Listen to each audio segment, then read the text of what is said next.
Hi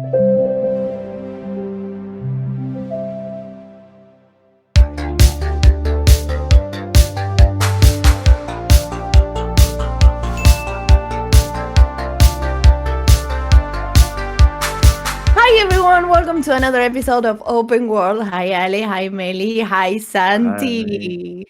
Today we have a very special guest with us. Santiago started teaching memoQ back in 2017 and now he's a solution engineer in memoQ's gaming hub. He's also a video game translator and has helped localize dozens of games.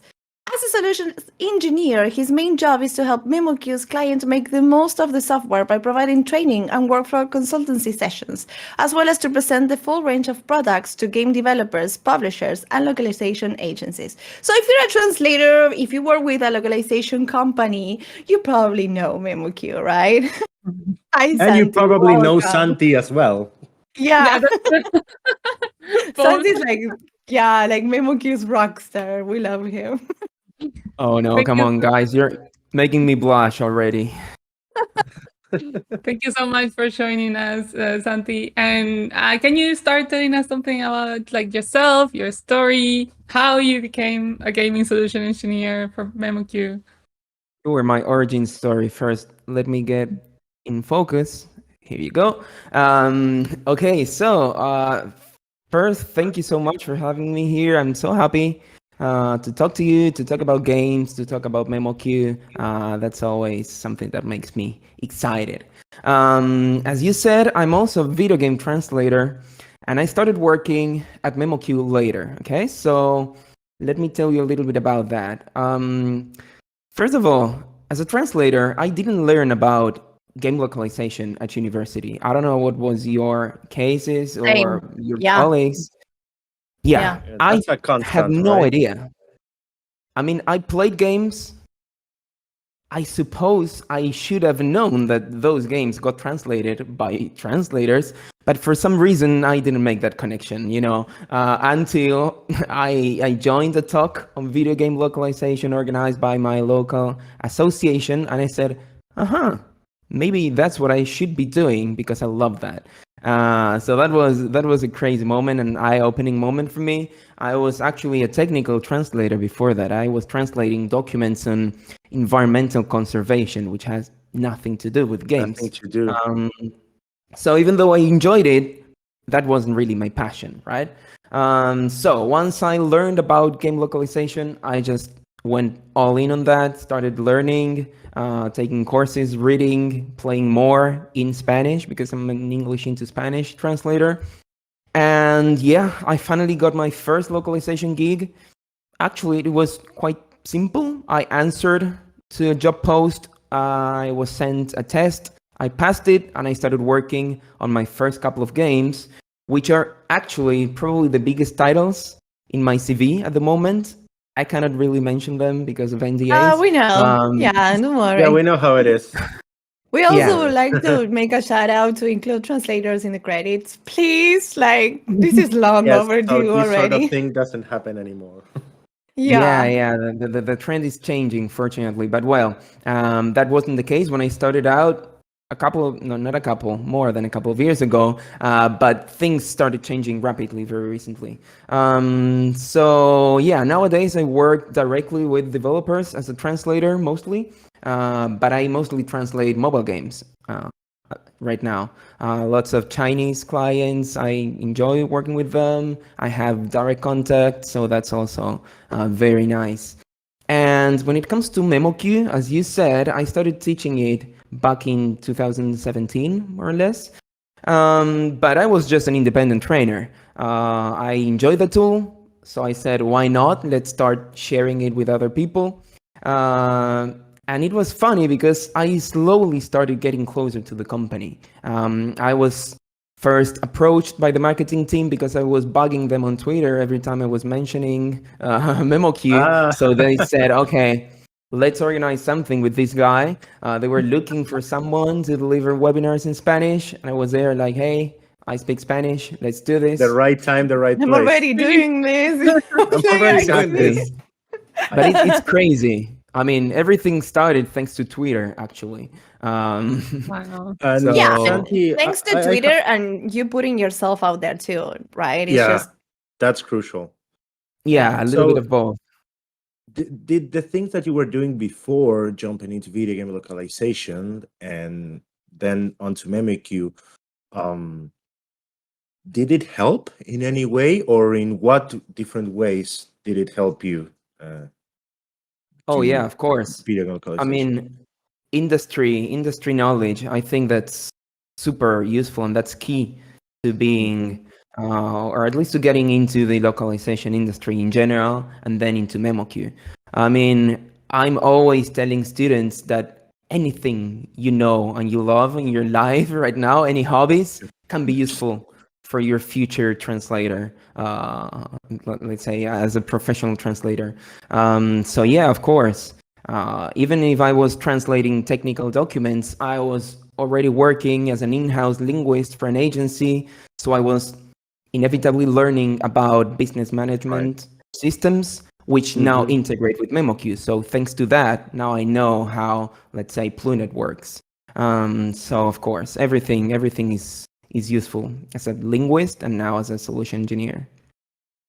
So I'm going That's to make great. a question here to be like for the audience that maybe is just starting into the localization field that wants to go in but doesn't know the difference, for example, between a machine translation, CAT tool, and what is a TMS, right?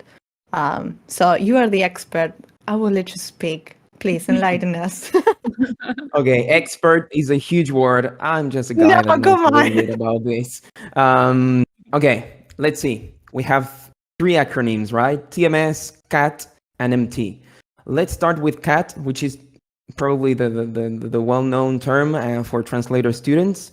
A CAT tool is a computer-assisted tool, translation tool, or computer-aided translation tool, which is basically a piece of software that helps you translate, okay, as a translator. So you open the tool, you have a translation grid, source, target, and you translate.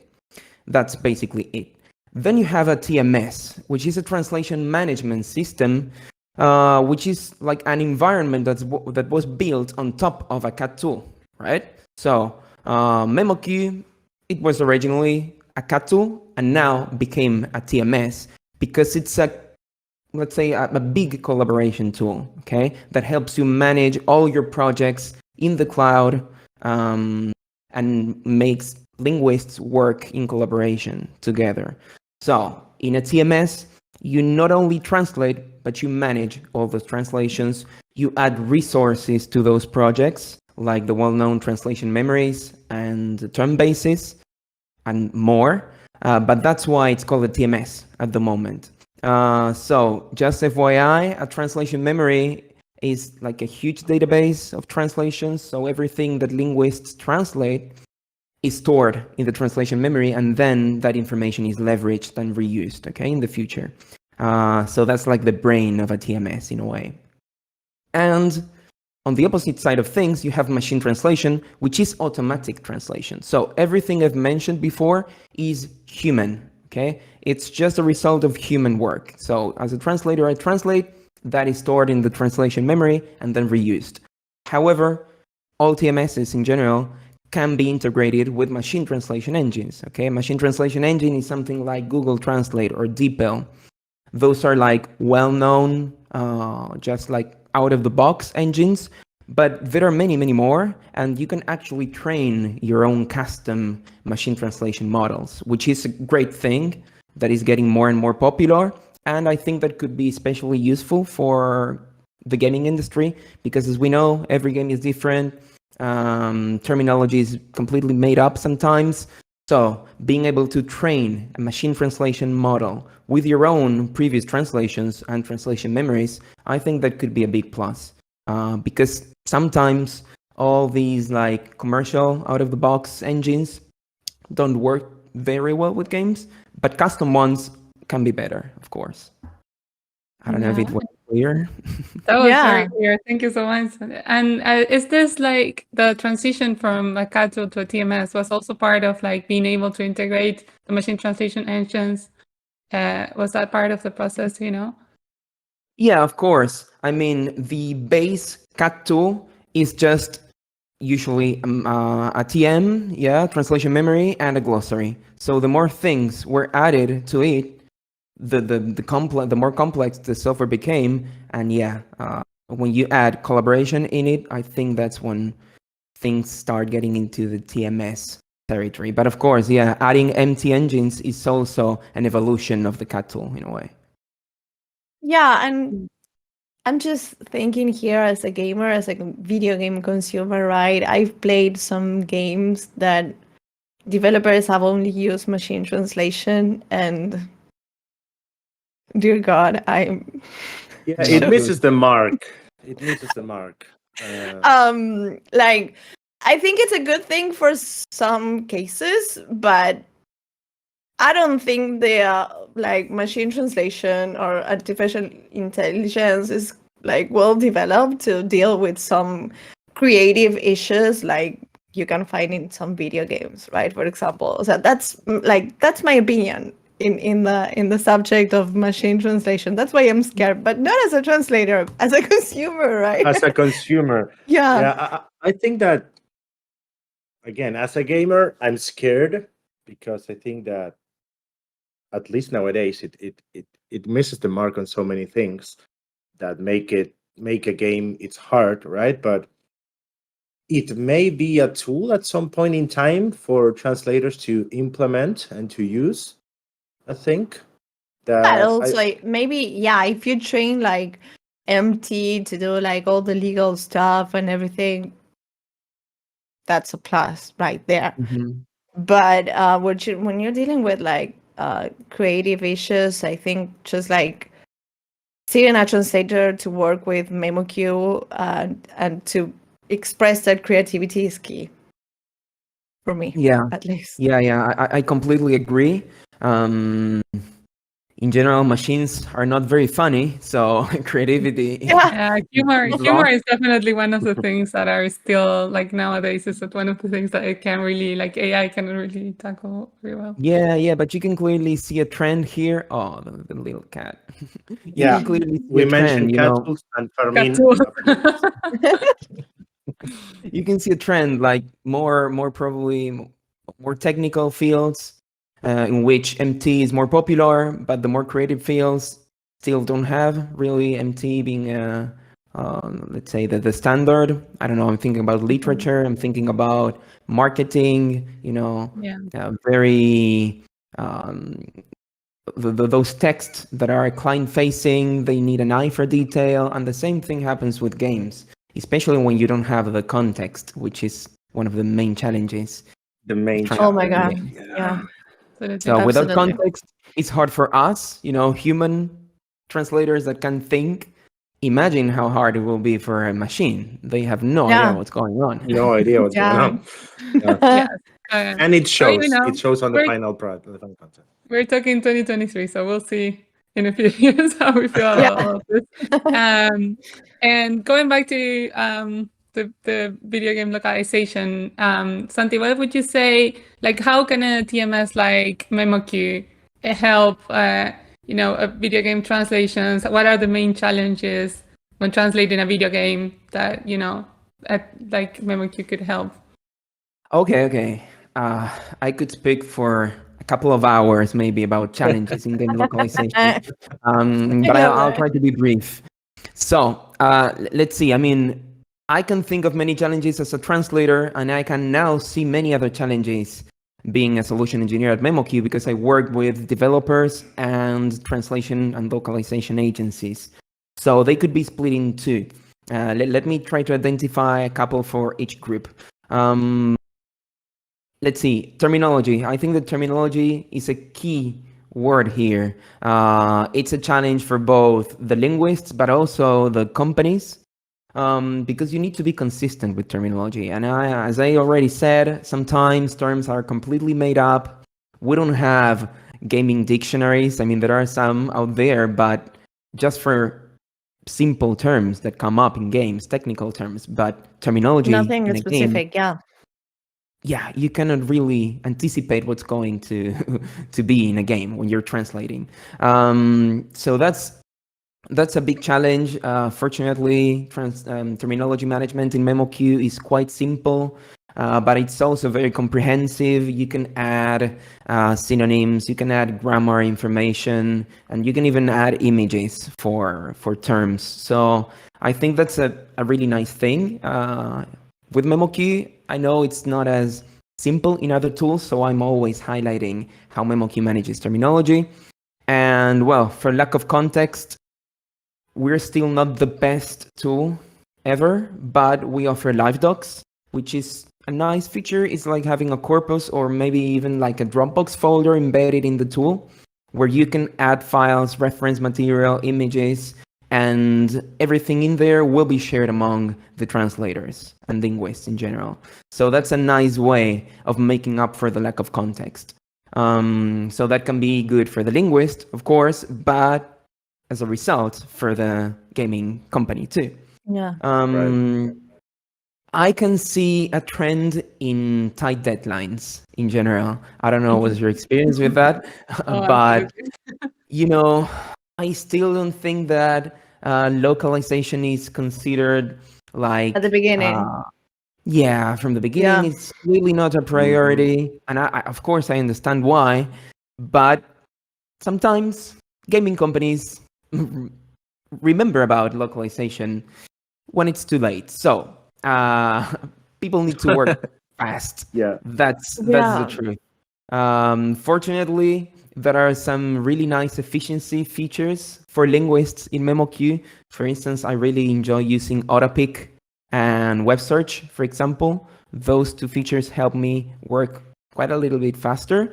And for instance, you can also customize shortcuts. You can use views. I don't know. There are many little efficiency features that I enjoy as a linguist. Then for gaming companies again, or even agencies, file import can be a pain in the neck because file formats in gaming companies or for games in general, they are not always following the same standard, so they differ a lot. They need to customize how they get those files into memoQ, and I'm happy to say that filters in memoQ are highly customizable and very powerful. So with the right technical knowledge, you can easily make sure that the translatable content is imported in the tool, and whatever shouldn't be translated is just left out or protected, so that the linguists don't make changes, let's say, in the code or in placeholders or in tags by mistake, okay? So for doing that, there's a nice feature called regex tagger in memoQ, which uses regular expressions and will actually help you protect those placeholders and tags. They will turn into tokens so that the linguists cannot really delete them, let's say, by mistake.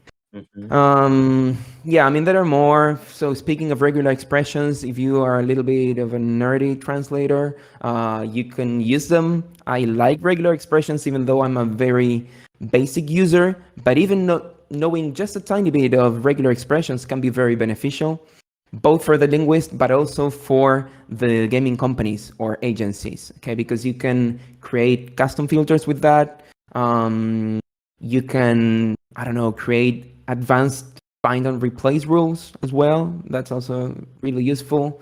And yeah, I mean, getting into the enterprise side of things, there are a couple of nice things that memoQ offer, like integration with business or content management systems. I already talked about, let's say, Plunet, but we can also integrate with Gridly for content management systems. And that's very useful because people want to save time.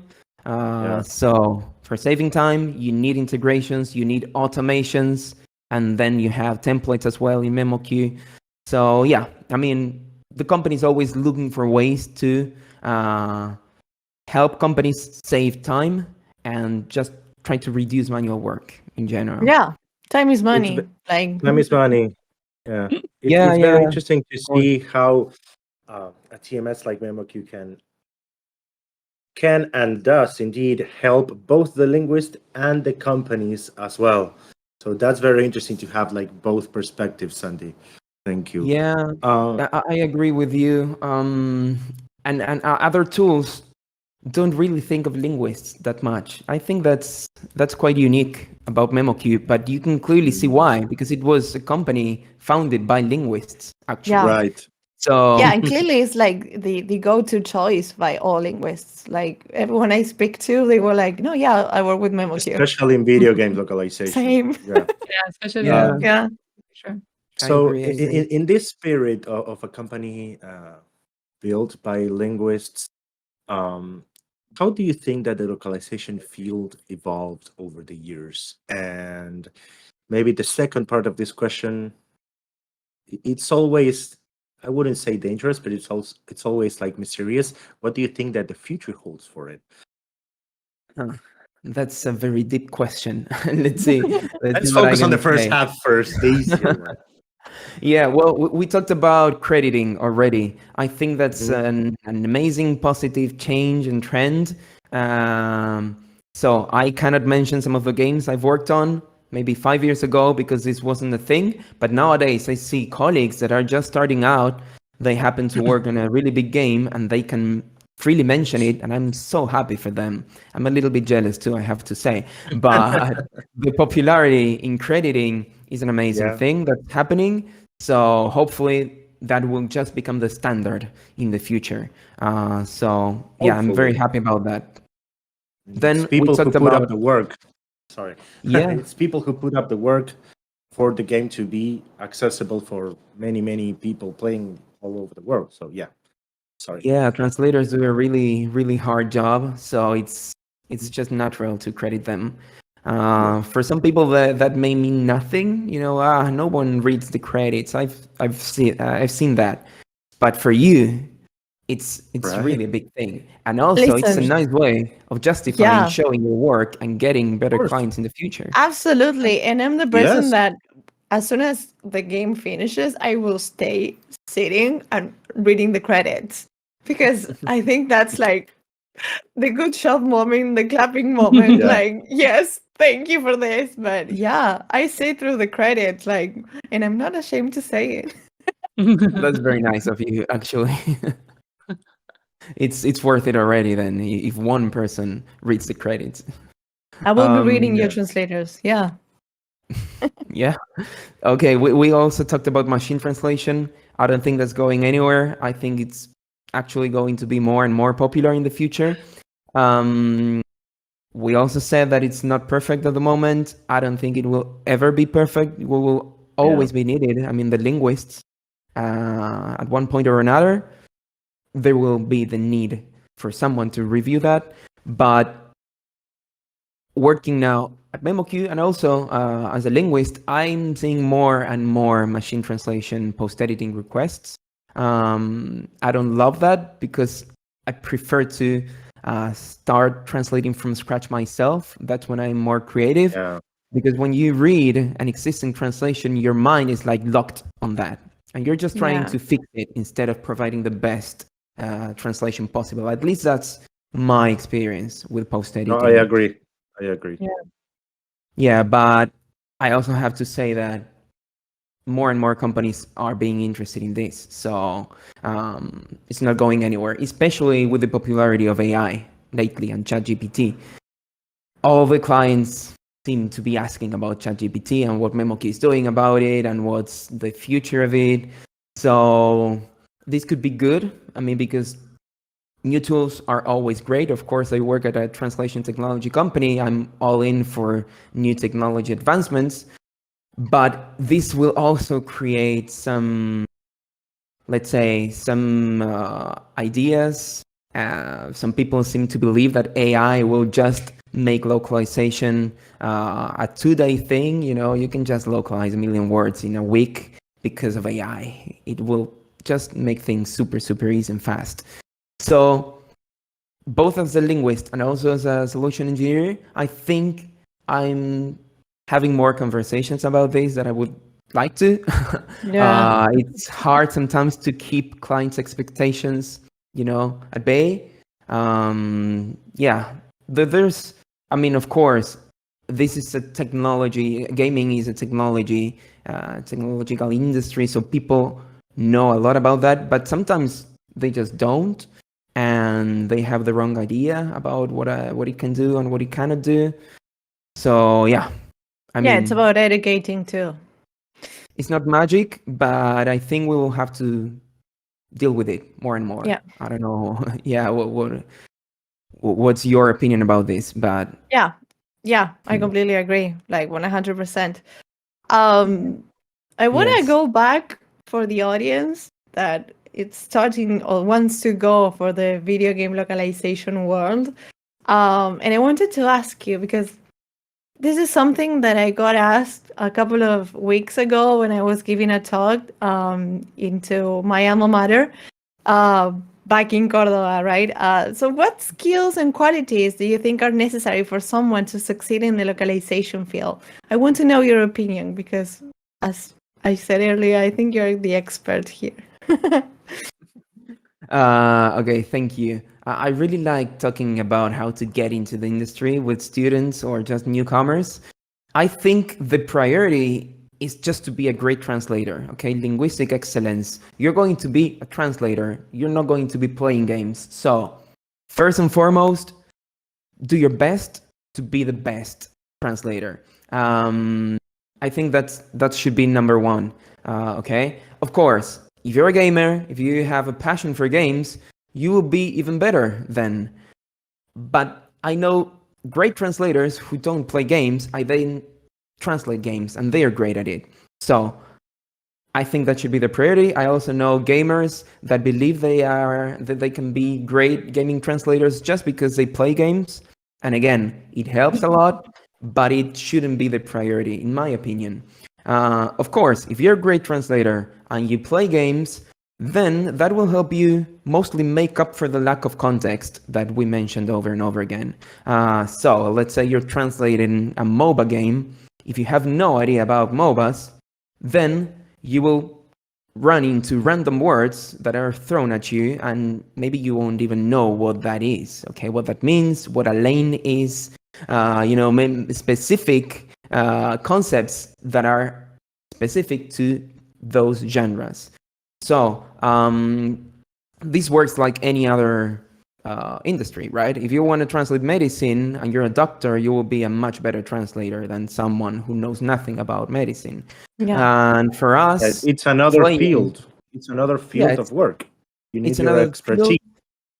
Exactly. So knowing the subject matter will make you better translator. So fortunately for us, that means playing, being up to date with industry news.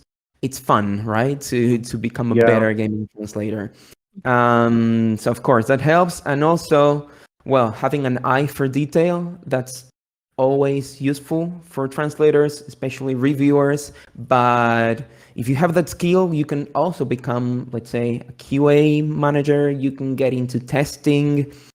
There are so many things you can do in the gaming industry. Yeah, for sure. Yeah, that's amazing. I think there's something for everyone. So let's say you're a people person, you're very organized, you're efficient.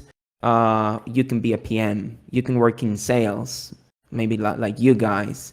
There's something for everyone. And of course, you can compensate with the translation knowledge, okay? So everything is combined in this industry. And finally, I think that getting technical is also a very good way of growing in the industry. For instance, working at memoQ, I talked to localization managers at huge gaming companies, and what they all have in common is that they know the tools that they use inside out, not only memoQ, but every single tool they use. But they also know about, let's say, databases, SQL, scripting, coding, engineering. Of course, they don't do that, probably, but they have some degree of knowledge. So, yeah, I mean, I think that's saying something. Definitely getting more technical can help you land better jobs. Maybe you can get into localization engineering, which is also a nice opportunity that it's not explored a lot in university when you're studying translation, but it's also a good possibility.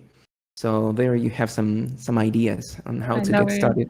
Yeah. Thank you so much, and it's also a great advice. I think for everyone listening, and especially anyone who wants to start as a video game localizer and they have some maybe wrong ideas about how to work.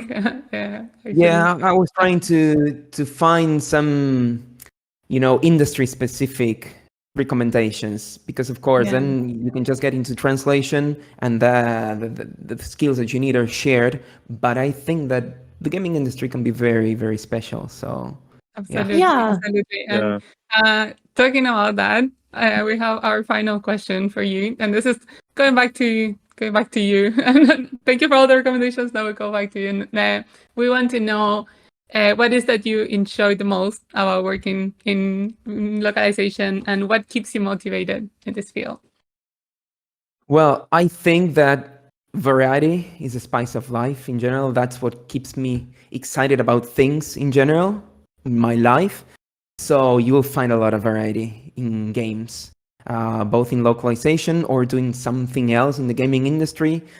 Again, maybe you're working as a PM at a gaming company, development company, and one day you're working on a MOBA, then maybe you're working on an FPS, and things suddenly are very different. The same thing will happen to you as a linguist if you're translating, especially if you're a freelancer.